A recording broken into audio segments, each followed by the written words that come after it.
بسم اللہ الرحمن الرحیم۔ آسمان کے دروازے کھلوانے کا نبوی نسخہ، صبح و شام ایک ایک مرتبہ پڑھ لیجیے۔ خوشخبری کی بات یہ ہے کہ آپ صلی اللہ علیہ وآلہ وسلم کی زبان مبارک سے سب سے پہلے نکلنے والا کلام یہی ہے۔ کیا ہے؟ اللہ اکبر کبیرا والحمد للہ کثیرا وسبحان اللہ بکرۃ واصیلا۔ اللہ اکبر کبیرا والحمد للہ کثیرا وسبحان اللہ بکرۃ واصیلا۔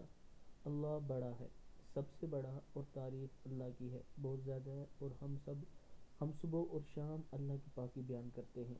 امام مسلم نے حضرت عبداللہ بن عمر رضی اللہ تعالیٰ عنہ سے بیان کیا کہ ایک دفعہ ہم رسول اللہ صلی اللہ علیہ وآلہ وسلم کے ساتھ نماز پڑھ رہے تھے کہ ایک آدمی نے مذکورہ کلمات کہے تو رسول اللہ صلی اللہ علیہ وآلہ وسلم نے فرمایا، فلاں فلاں کلمات کہنے والا کون ہے؟ حاضرین میں سے ایک آدمی نے کہا، یا رسول اللہ میں ہوں۔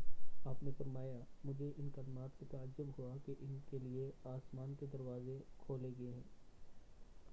ہمیں بھی صبح و شام یہ کلمات پڑھ لینے چاہیے۔ السلام علیکم ورحمۃ اللہ وبرکاتہ۔